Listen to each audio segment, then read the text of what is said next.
শুধু ভক্তজন, প্রেমা নামাদ্ভুতার্থ শ্রবণ পথগত কস্য নামনা মহিম্ন। আজ যে সারা জগৎব্যাপী বিশ্বব্যাপী যুগধর্ম জীবধর্ম যে প্রেমময় ব্রজপ্রেম মিশ্রিত হরিনামের প্লাবন বইছে, তরঙ্গ বইছে, উচ্ছ্বাসিত হরিনাম জগৎ প্লাবিত করছে, কে এই নাম জগৎকে প্লাবিত করলেন? এবং এই নামের মধ্যে যে ব্রজপ্রেম কে সম্পুটিত করলেন? তিনি একমাত্র শ্রীকৃষ্ণ চৈতন্য মহাপ্রভু। কো বেত্তাকস্য বৃন্দাবন বিপিন মহামাধুরী সুপ্রবেশ।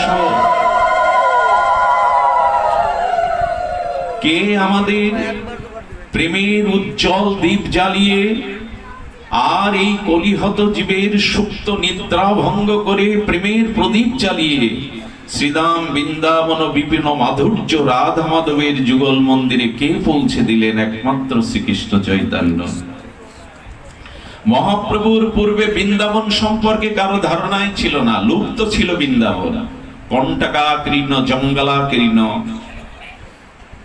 আমরা বঙ্কিম সাহিত্যে শরৎ সাহিত্যে দেখেছি সকলে কাশী পর্যন্ত যেত, কাশী গেলে মুক্তি হয়, কাশীতে মরলে মুক্তি তীর্থ, কাশীতে মরলে মুক্তি হয়। মহাপ্রভু বললেন আরো এগিয়ে যাও, মুক্তি তোমাদের কাম্য নয়, পঞ্চম পুরুষত্ব প্রেম তোমাদের কাম্য। প্রেম বৃন্দাবনে ছাড়া কাশীতে নাই, কাশীতে মুক্তি আছে, প্রেম আছে বৃন্দাবনে। যাও ব্রজের পথে যাও। কো বেত্তা কস্য বিপিন মাধুর্য ঋষু প্রবেশ। কে মাধুর্য বৃন্দাবন প্রেম নিকতনে যুগল ভজনে কে আমাদের আলোর পথ ধরে প্রেমের পথ ধরে দীপশিখা জ্বালিয়ে পৌঁছে দিল? একমাত্র শ্রীকৃষ্ণ চৈতন্য। কো বা জানাতি রাধাং, সেই প্রেমের পরাকাষ্ঠা মহাভাবময়ী মহাভাবেশ্বরী মহালাদিনী অধীশ্বরী, যিনি অখণ্ড পরতত্ত্ব জগৎগুরু ভগবান শ্রীকৃষ্ণের প্রেমের গুরু। নিজে মুখে ভগবান বলেছেন রাধা মোর প্রেম গুরু, আমি তার শিষ্য মাত্র। এই জগতে আমার থেকে গুণী কেউ নেই, একমাত্র রাধার মধ্যে আমার থেকে গুণ আছে। আমার তত্ত্ব আমিও জানি না, কিন্তু রাধা আমার থেকে বহুবিধ তত্ত্বের দ্বারা আমাকে প্রেমে বশীভূত করেছে। এই রাধা তত্ত্ব জগতে কে জানালো? না, ভগবান শঙ্কর জানাননি, ব্রহ্মা জানাননি, দেবতারা তো জানেই না রাধা তত্ত্ব। মুনি ঋষি যোগীন্দ্র মুনীন্দ্র জপ তপ সাধনার দ্বারা তারাও রাধা তত্ত্ব জানতো না। স্বয়ং রাধা ভাবোদ্যুতি সুবলিত তনু এসে সেই ব্রজের কৃষ্ণ রাধা ভাব নিয়ে এসে জানালেন আমাদের একমাত্র প্রেমের উপাসনা, প্রেমের স্বরূপ, প্রেমের অধীশ্বরী বৃন্দাবনের রাসেশ্বরী একমাত্র রাধাই হলো গৌড়ীয় বৈষ্ণবের উপাস্য। কো বা জানতি রাধাং, কে বা জানাতো রাধা রানীকে? যদি চৈতন্য না আসতেন, যদি মহাপ্রভু না আসতেন, কে জানাতো? আমরা রাধা তত্ত্ব জানতে পারতাম না। রাধা তত্ত্ব ইতিপূর্বে যোগী ঋষি মুনি কোন শাস্ত্র সংবাদ দেয়নি, ব্রহ্মা দেয়নি, শিব দেয়নি, দেবতাদের কথা যোগী ঋষিরাও জানে না। কো বা জানতি রাধাং, কে জানালো? এক চৈতন্য চন্দ্র। আর রাধারানীকে পরম রস চমৎকার মাধুর্য সীমা, রাধারানীকে বিশেষণটা দিয়েছেন প্রবোধানন্দ সরস্বতী পাদ, পরম রস চমৎকার মাধুর্য সীমা। রস কাকে বলে? রস জগতে দুটি, একটি হলো প্রাকৃত পার্থিব রস আর অপার্থিব অপ্রাকৃত রস। জগতের প্রাকৃত রসে আছে সুখ, আর অপ্রাকৃত রসে আছে প্রেম বা পরমানন্দ। এই জন্য জগতের জীব যতদিন এই প্রাকৃত শব্দ স্পর্শ রূপ রস গন্ধ প্রপঞ্চময় রস পেতে থাকবে, ততদিন সে সুখ পাবে, শান্তি পাবে না। সুখ এবং শান্তি এক জিনিস নয়। পার্থিব বস্তুর সাক্ষাৎকারকে সুখ বলে। রূপ চাই, পেয়ে গেলাম, বিল্ডিং বাড়ি চাই, অট্টালিকা পেয়ে গেলাম। পার্থিব বস্তুর সাথে সাক্ষাৎকারকে সুখ বলে। রূপ পেলাম, যৌবন পেলাম, অনন্ত ভোগ পেলাম, এগুলি তো সুখ। আচ্ছা, এখন গ্রীষ্মের তাপদাহে এয়ার কুলার চালিয়ে দিলেন, ঠান্ডা মেশিন সুখ হলো, ওটা মাঘ মাসে সুখ হবে কি?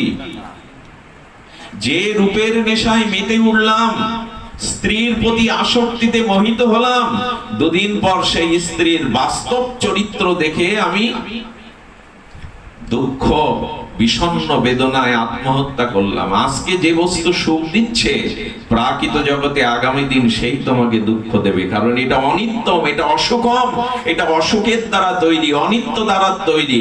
তাই জগতে কেউ সুখ খুঁজতে যেও না, ভুল করবে, শান্তির অন্বেষণ করো। কোথায় সে শান্তি? কোথায় শান্তি? এই সংবাদ প্রায়শ আমরা জানি না, আমরা সুখের অনুসন্ধানে ব্যস্ত। ভালো শয্যা পেলে, ভালো ভোগের দ্রব্য পেলে, জাগতিক বস্তুর সাক্ষাৎকার পেলে, কিন্তু সুখ হলো আপেক্ষিক। আজ যেটা শীতকালে আমার জন্য বাতাসটা দুঃখকর, আর গ্রীষ্মের দাবদাহে সেই বাতাস ঠান্ডাটা আমার জন্য সুখকর, কারণ সুখ হলো আপেক্ষিক, সুখ হলো ক্ষণিক। শান্তি আছে কোথায়? অপার্থিব রসে। কোথায় আছে? জগতের কোন রসে প্রকৃত শান্তি নাই, সুখ আছে। অপার্থিব রস কোনটা? চিন্ময়, লোকত্রিয়, অপার্থিব, এই শব্দগুলো সব চিন্ময়। এই বাবা মালা নিয়ে কাড়াকাড়ি করেন না, এদিকে লক্ষ্য করুন। অপার্থিব অপ্রাকৃত চিন্ময় বস্তুতেই আছে রস। রস কাকে বলে? রস হলো ভাবনা ব্যতীত, ভাবনা ব্যতীত সররাসং অনন্ত সুখং রস। ভাবনার পথ অতিক্রম করে, ভাবনার পথ মানে অনন্ত জন্মের যে সংস্কার আমার চিত্তে রয়েছে, পূর্ব পূর্ব জন্মের সংস্কার আমার যে রয়েছে, এই সংস্কার আমার স্বভাব তৈরি করে। আর এই স্বভাব সংস্কারের পথ অতিক্রম করলে কেবল সদ্গুরুর কৃপায় শান্তির রাস্তাটা পাওয়া যায়, রসের রাস্তাটা পাওয়া যায়। অনন্ত জন্মের কামনা বাসনার যে কুসংস্কার আমার ভিতরে রয়েছে, এই কুসংস্কারের ভাবনার পথ অতিক্রম করলেই কেবল রসের সন্ধান পাওয়া যায়। আমরা ওটা পারি না। প্রায়শ আমাদের সংস্কারের বাইরে আমরা যেতে পারি না। অনন্ত জন্মের সংস্কার, এক জন্মের সংস্কার না। সংস্কারটা তৈরি হয় কিভাবে? পূর্ব জন্মের কর্ম অনুযায়ী স্বভাবটা তৈরি হয়। সংস্কারটা কিভাবে? দুধ জাল দেন, জ্বলন্ত উনানের উপরে পাত্রে দুধ জাল দেন, দুধটা কি হয়? সার হতে থাকে, বাষ্পটা উড়ে গিয়ে সার হতে হতে সর পড়ে। সরটা আরো কিছুক্ষণ অগ্নিতে রাখলে দেখবেন ছোট ছোট হস্তরেখার মতো দাগ পড়ে। পড়ে কিনা দুধের উপরে? আপনি যে কর্ম করেছেন তার একটা রেখা আপনার চিত্তে পড়ে গেছে, ওইটাই আপনার সংস্কার। এই সংস্কারের পথ অতিক্রম করলে কেবল অপার্থিব রসের সন্ধান পাওয়া যাবে। এটা পারি কি আমরা? সেই স্ত্রী পুত্র দেহ গেহ অনিত্য সুখ নিয়েই তো মাতামাতি, আর পরকালে যাইবে একটু স্বর্গ চাই। এই তো, এই পথ অতিক্রম না করলে অপার্থিব রসের পথের সন্ধান পাওয়া যাবে না। এই জন্য শাস্ত্র বলছে ভাবনার পথ অতিক্রম করে এক অপার্থিব অনন্ত শান্তির নাম হলো রস। আস্বাদিত বস্তু যা তোমাকে শান্তি দেবে, সেই শান্তির শুরুটা হয় আত্মতত্ত্বে, দেহতত্ত্বে, সংসার তত্ত্বে রস পাওয়া। জগতের রসের নাম কাম রস। এই রস মানুষকে অভিশাপ এনে দেয়, ধ্বংস এনে দেয়, পতন এনে দেয়। আর অপার্থিব রসের নাম প্রেমের রস, সেটা মানুষকে উন্নত, উজ্জ্বল করে, প্রেমসিক্ত করে। এই জন্য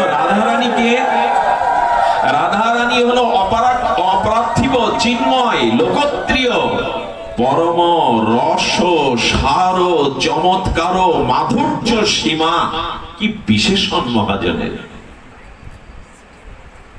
এই পার্থিব জগতের রস বিরস হয়ে সেই ভাবনার পথ অতিক্রম করে ভাবনা বত্ম, এবার তো কি তো ভাবনা বত্ম, সেই ভাবনার পথ অতিক্রম করে পিছনের সংস্কারকে জলাঞ্জলি দিয়ে সদ্গুরুর কৃপায়, মহাজনের অনুভবে, শাস্ত্রের আনুগত্যে কেউ যদি অপার্থিব পরম আনন্দময় এই রসের সন্ধান পায়, সেই রসের সারের চমৎকারিতার পরম সীমার নামই হলো রাধা। এখানে আমরা যেতে পারবো বাবা? এটা অনেক দূরের কথা। বললেন অনেক দূরের কথা তো বলছো কেন? মাটি থেকে তো চাঁদ স্পর্শ করতে পারবো না, ভূমণ্ডলে দাঁড়িয়ে তো নবমণ্ডলের চাঁদ ছুতে পারবো না।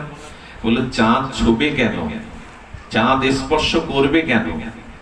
সেটা আকাশ কুসুম কল্পনা হয়ে যাবে। তবে কোনোদিন যদি চাঁদ আকাশ থেকে নেমে তোমার হাতে ধরা দেয়, তখন নিতে বাধা কোথায়? কেউ কেউ মনে মনে বলবেন 11টা পর্যন্ত জাগিয়ে যে সংবাদ দিচ্ছ ওটা তো আকাশের সংবাদ, মাটিতে নামো, তুমি তো মাটিতে বসে আছো। কেউ যদি বলে অত উচ্চ সীমায় করসীমায় আমরা যেতে পারবো না, তবে বলি ওই পর্যন্ত যাওয়ার সাধ্য কারো ছিল না, ব্রহ্মারও ছিল না। কিন্তু চাঁদ যদি ঘরে এসে হাতে ধরা দেয়, নিতে বাধা কোথায়? তো শ্রীকৃষ্ণ চৈতন্য মহাপ্রভু সেই কি করেছেন? অনার্পিত চরি, সেই অনার্পিত ধন রাধা দাস্য, রাধা প্রেমটাকে নিজে জগতে নামিয়ে আনলেন। আর দুয়ারে দুয়ারে ব্রহ্মারও বাঞ্ছিত সেই প্রেম আমাদের হাতে তুলে দিলেন, হৃদয়ে তুলে দিলেন। নিতে বাধা কোথায় যদি চাঁদ আমার হাতে আসে? রাধা রানীকে তুলে দিলেন মহাপ্রভু। গো বা জানতি রাধা, কে রাধাকে জানতো যদি গৌর না হতো? আপনার টাকা পয়সা ঘটি কম্বল আমি কেড়ে নিতে পারি দস্যুবৃত্তি করে, আপনার ভাব কেড়ে নিতে পারবো? তো মহাপ্রভু রাধারানীর ভাবটাকে নিয়ে এসেছেন। আর এসেছেন কিভাবে? কাঙালের ঠাকুর হয়ে, মহাবদন্য হয়ে, প্রেম দাতা হয়ে। মহাপ্রভুর স্বরূপ প্রেম দাতা অবতার আর আসে নি। সেই পরম রস চমৎকার ও মাধুর্য সীমা রাধারানীকেই জানালেন মহাপ্রভু। যদি গৌর না হইতো, সকলের এটা আপনাদের গুনগুন করে গেয়ে বসেন মাঝে মাঝে, যদি গৌর না হইতো কেমন হইতো, কেমনে ধরিতাম দে রাধার মহিমা প্রেম রস সীমা জগতে জানাতো কে যদি গৌর না হইতো। এক গৌর চন্দ্রই কেবল এই পরম রস চমৎকার রাধারানীকে দিয়ে দিলেন। তার মায়ের অভাব আমরা বলেছিলাম, এক চৈতন্য চন্দ্র পরম করুণায়। হ্যাঁ, কি বলছেন? সার্বাবি আবিষ্কার, এক চৈতন্য মহাপ্রভুই আবিষ্কার করলেন। কি করলেন? ছাড়ি অনাচার করো কৃষ্ণের সংসার, ছাড়ি অনাচার করো কৃষ্ণের সংসার। আসুন, কৃষ্ণের সংসার কাকে বলে? আমাদের মুকুন্দ কবিরাজ, তাই তো? মহাপ্রভুর প্রিয় পরিকর। মুকুন্দ কবিরাজের সাথে প্রভুর সখ্যতা ছিল। মুকুন্দ, আমি সন্ন্যাস নেব। মুকুন্দ, তোমরা আমার অভিন্ন হৃদয়, আমি তোমাকে আদেশ দিচ্ছি মুকুন্দ, তুমি সংসারী হও, সংসার করো। স্ত্রী পুত্রকে নিয়ে তুমি গোপীনাথের সংসার করো, গোপীনাথকে প্রতিষ্ঠা করে কৃষ্ণের সংসার করো। নিজের সংসার করলে জ্বলে পুড়ে মরবে, অভিশপ্ত হবে। কৃষ্ণের সংসার করো। প্রভু, তোমার চরণ ছেড়ে, এই প্রেমানন্দ ছেড়ে আমাকে সংসারে প্রবেশ করিও না। আমি বলছি সংসারেই পাবে। মহাপ্রভুর ভক্তগণ হাতে গোনা 20 জন 25 জন সেই সময় হয়তো ত্যাগী ছিল, আপ তো সবাই সংসারী। অদ্বৈত, নিত্যানন্দ, শ্রীবাস, এরা তো সকলেই সংসারী। সংসারে থেকেই হবে। মহাপ্রভু সংসার পরিত্যাগের কথা বলেননি, সংসারেই থেকে হবে। তবে বলেছেন ছাড়ি অনাচার করো কৃষ্ণের সংসার। মুকুন্দ বিবাহ করলো, সন্তান ও প্রভুর কৃপা এলো। আর মুকুন্দকে যাওয়ার সময় মহাপ্রভু বলে দিলেন, মুকুন্দ, তোমার পারিবারিক যে কবিরাজি চিকিৎসাটা আছে, এটা লোকের সেবা করো, ওতেই তোমার চলবে। কি করে জানেন? সকালে স্নানে চন্দন চরিত্র করে গোপীনাথের সেবা দিয়ে কীর্তন করে, আর উঠানে দাঁড়ায় সব রোগীরা। আবার নিয়ম আছে, যারা সব থেকে হতভাগ্য দরিদ্র সেই রোগীটাকে উনি আগে দেখবেন। ওই রোগী দেখে গোপীনাথের সংকীর্তন করে পূজা করে রোগী দেখে যা কিছু পায় তাই দিয়ে গোপীনাথের সেবা, স্ত্রী পুত্রের সেবা চলে যায়। আপনাদের গৌড়ের বাদশাহ হোসেন শাহর বড় শুল বেদনা ছিল পেটে। এত বেদনা কোন ডাক্তার কবিরাজের ওইটা নিরাময় করতে পারেনি। উনি করলেন কি, উনি দরিদ্রের চিকিৎসা করেন। ছেঁড়া গেঞ্জি গায়ে দিয়ে পরচুল পরে নবাব গিয়েছে ওর বাড়িতে। যেতে যেতে জিজ্ঞাসা করছে, মুকুন্দ কবিরাজের বাড়ি কোথায় বলতে পারো? বলে, যেখান থেকে কীর্তনের আওয়াজ ভেসে আসছে ওটাই মুকুন্দ কবিরাজের বাড়ি। দেখবেন ভক্তের বাড়িতে গেলে কোথাও একটা ধূপের গন্ধ, চন্দনের গন্ধ, অথবা একটু কেউ কাঁসা নাড়ছে, খোল বাজাচ্ছে, এরকম একটা কিছু অনুভব বোঝা যায়। বলি যেখানে সংকীর্তন ভেসে আসছে ওটাই মুকুন্দ কবিরাজের বাড়ি। নবাব ছেঁড়া গেঞ্জি গায়ে দিয়ে পরচুল পরে গেলেন, সবার আগে দাঁড়িয়েছেন যাতে চিকিৎসাটা আগে আমার হয়।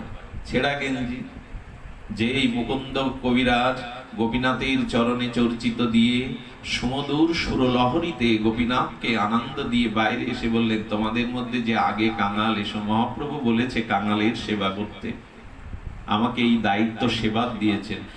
সম্রাট ছেঁড়া গেঞ্জি গায়ে দিয়ে উঠে বলছেন, আমাকে আগে দেখুন, আমার থেকে কাঙাল কেউ নেই।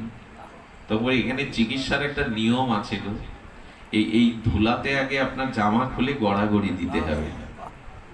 ওখানে বৈষ্ণবরা দাঁড়াইতো, হরিনাম হয়তো, যেই গড়াগড়ি দিয়েছে, আমি গল্প শোনাচ্ছি না, ইতিহাস শোনাচ্ছি, হোসেন শাহর ভেতরের আর্ধেক যন্ত্রণা কমে গেছে। হাত জোড় করে, মানুষের যেন দুরারোগ্য ব্যাধি সেরে যায় না, বড় কৃতজ্ঞতা আসে, হাত জোড় করে বললেন, মাটি গড়াগড়ি দিয়ে আর্ধেক রোগ চলে গেল, ব্যথা চলে গেল। মুকুন্দ কবিরাজকে বলছেন, আপনার এই মাটিতে কি ওষুধ, এখানে গড়াগড়ি দিলে অর্ধেক রোগ সেরে গেল, কি ওষুধ? বলো, বৈষ্ণবের চরণ ধুলির উপরে ওষুধ আর নেই, সাধুর চরণ ধুলির উপরে কোনো ওষুধ নেই। মাখো মাখো রে, এই তো ব্রজের ধুলা, মাখো যত পারো। ব্রজে যেতে পারোনি, নবদ্বীপে যেতে পারোনি, নিষ্কিঞ্চন ভজনানন্দী সাধুর ধুলা মাখো, ওই ধুলাতেই তোমার অনুরাগ এনে দেবে। এটি গল্প নয়, ধুলির মূল্য আছে। আমাকে একজন বলছেন, আপনারা একটু ধুলো ধুলো করেন কেন? মানুষ পাঁচ ধুলো নিয়ে কারাকারি করে। আমি বললাম, ধুলোর মহিমা আছে। আচ্ছা, যারা স্বর্ণকারের কাজ করে, বাবা আছে আমাদের ফরিদপুর থেকে দাদা এসছেন, যারা স্বর্ণকারের কাজ করে আর অলংকারকে খোদাই করে, তারা কি করে? সকালে উঠে ছাই ধুলো ফেলে দেয়, তারা ছাইটাকে ধুলোটাকে যত্ন করে গুছিয়ে রাখে। বছর শেষে ওইটা কি করে?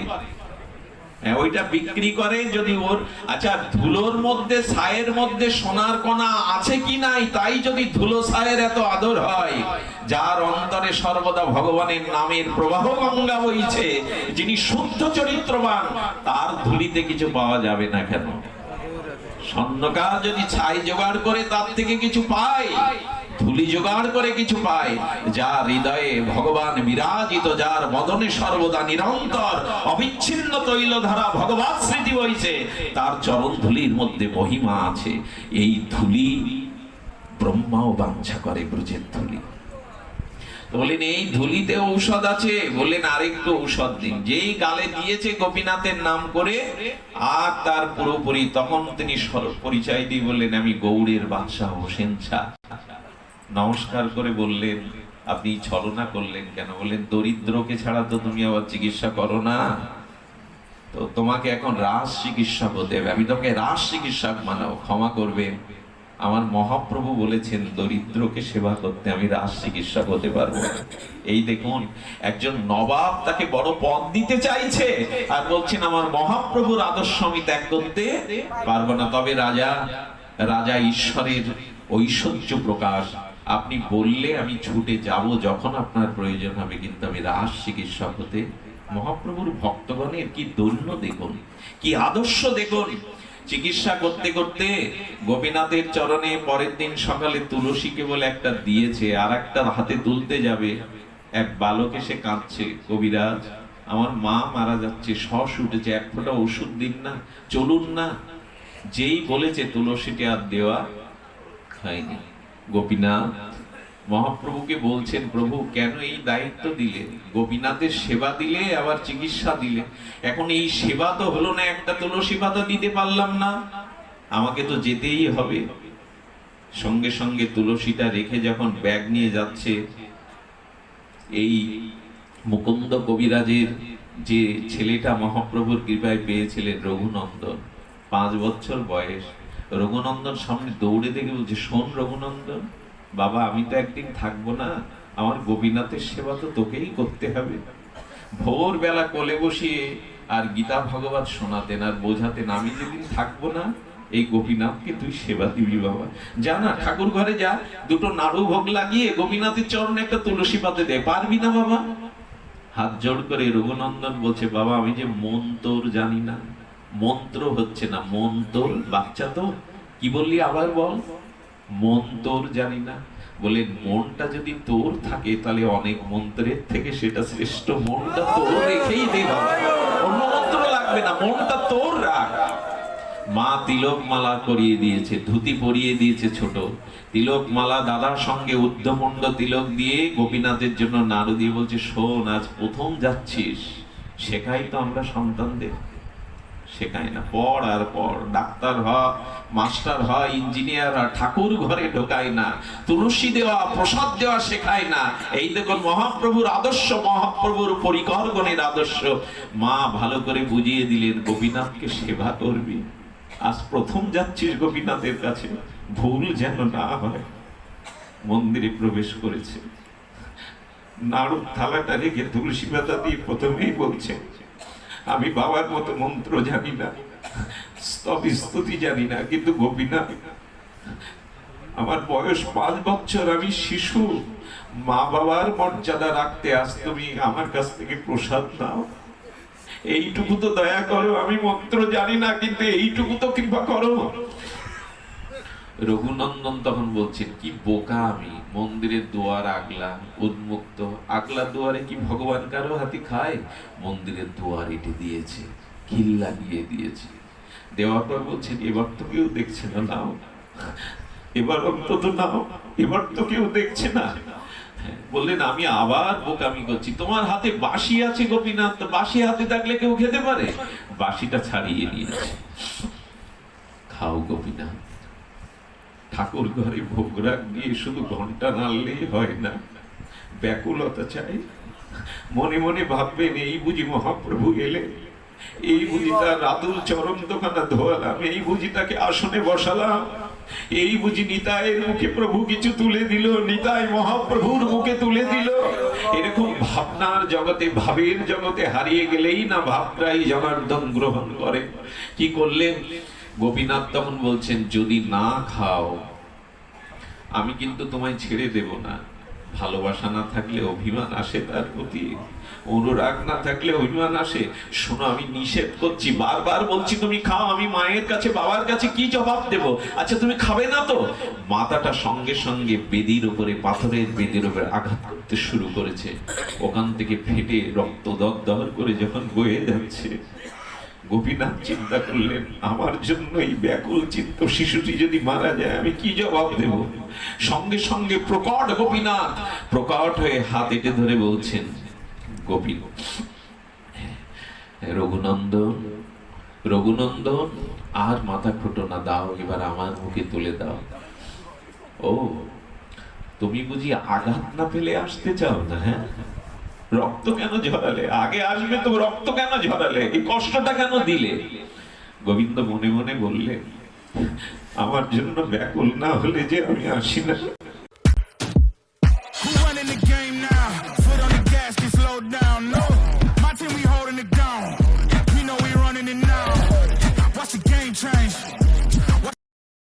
গোবিন্দ মনে মনে বললেন, আমার জন্য ব্যাকুল না হলে যে আমি আসি না। আমার জন্য ব্যাকুলতা যা হৃদয় নেই, হাহাকার যা হৃদয় নেই, নয়নে যা অশ্রু নেই। আমাদের সখীরা বলেছিল, ব্রজের চোখের জল যে পথ দিয়ে পড়ে না, ওখানে শুকিয়ে গেলে একটা রেখা তৈরি হয়, পথ তৈরি হয়। ওই পথ বেয়েই হৃদয়ের স্বামী হৃদয় আসেন। কেন জানেন? গোবিন্দের আসবার পথটা আমরা কামনা বাসনায় ময়লা জমিয়ে রেখেছি, আবর্জনা, চোখের জলে ওটা ধুইয়ে দিতে হয়, তাহলে ওই পথ দিয়েই প্রভু আসেন। ওই পথটাই যেমন আজ বৈষ্ণবরা আসবে বলে এখানে ধোয়া মোছা করেছেন, ওই পথটা মসৃণ করতে হয়। চোখের জলে যা হয় তা অনেক তপস্যায় হয় না, কিন্তু কখনো যেন শ্রোতাদের মনোরঞ্জনের জন্য চোখে জল ইচ্ছা করে অভিনেতার মতো না হয়। আসর মাতানোর জন্য, শ্রোতাদের মনোরঞ্জনের জন্য যেন কারো চোখে জল না, সেটা কপটতা, এটা লোকের মনোরঞ্জন।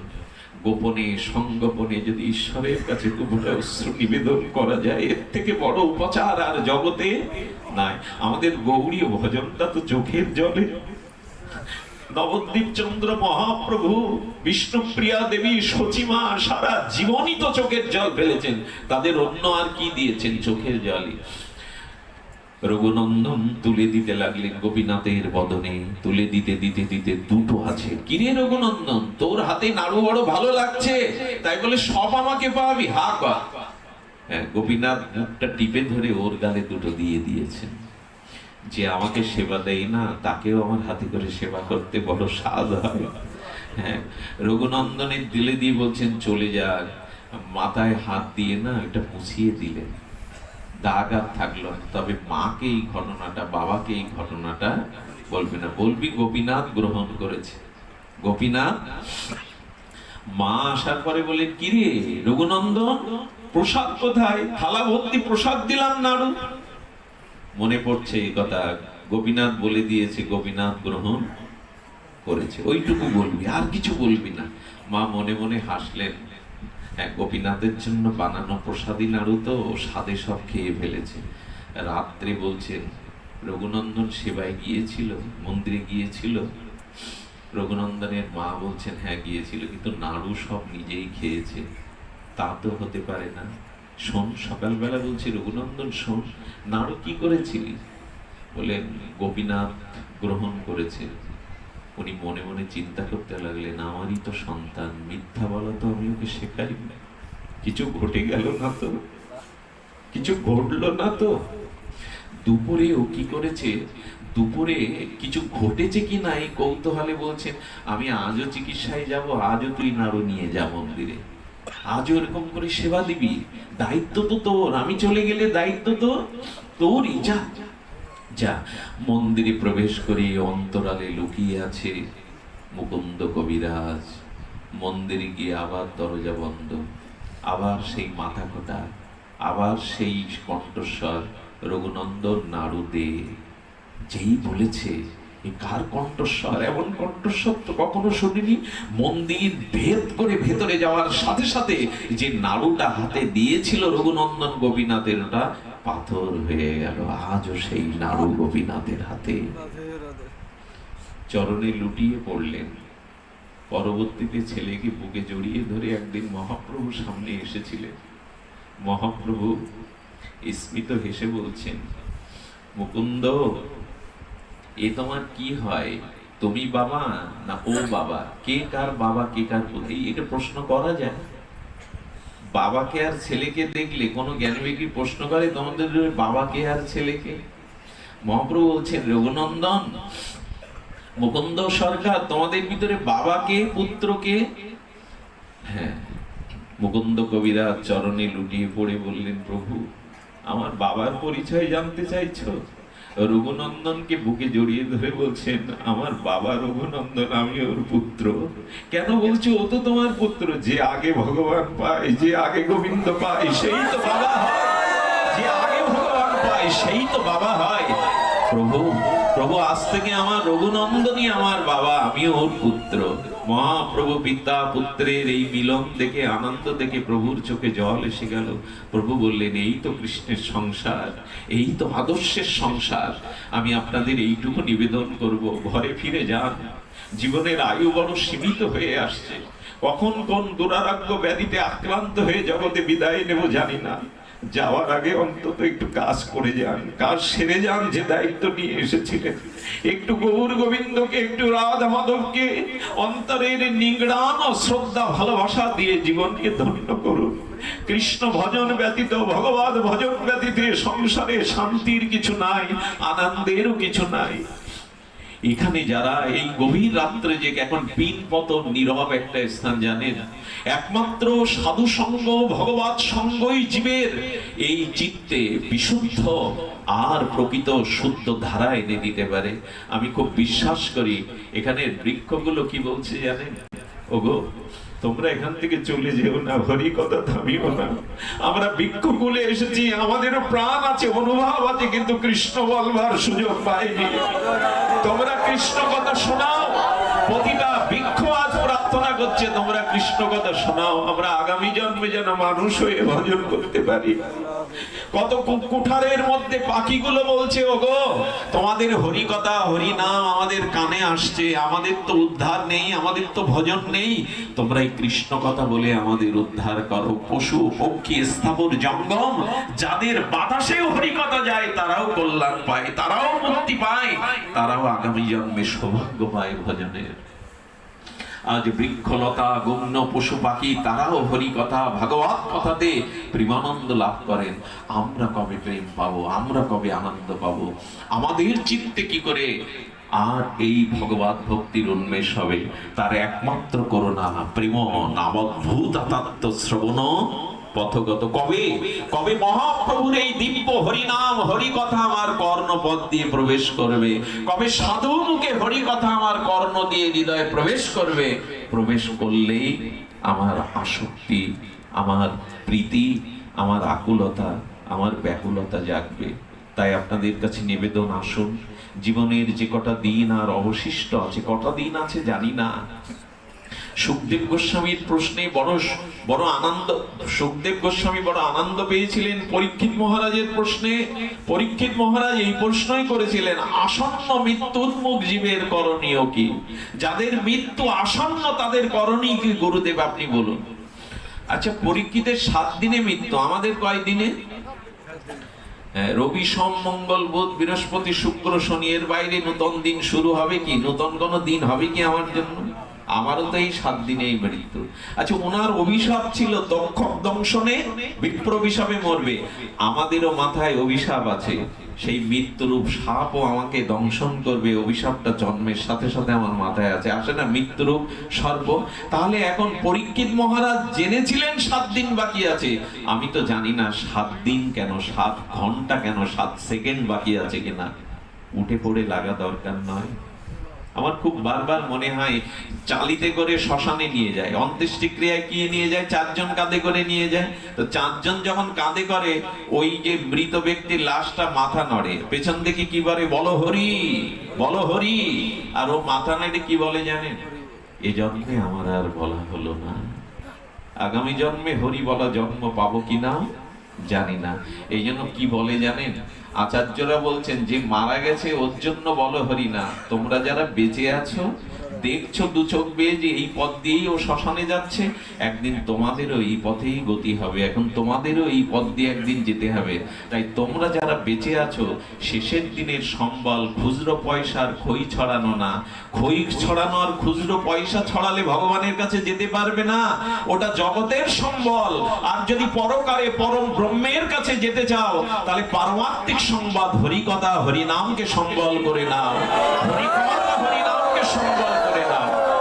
বারবার বলেছেন বলো হরি, ওকে না, যারা বেঁচে আছে তাদের বলা হচ্ছে এবার অন্তত হরি বলো, এবার অন্তত হরি বলো, যদি পরমাত্মিক সম্পদ দিয়ে যেতে চাও। সেই হরি বলায় আপনাদের সার হোক। আজকের এই অনুষ্ঠান স্বয়ং সম্পূর্ণ সফলতা আসুক, আগামী দিনের অনুষ্ঠান আনন্দময় হোক।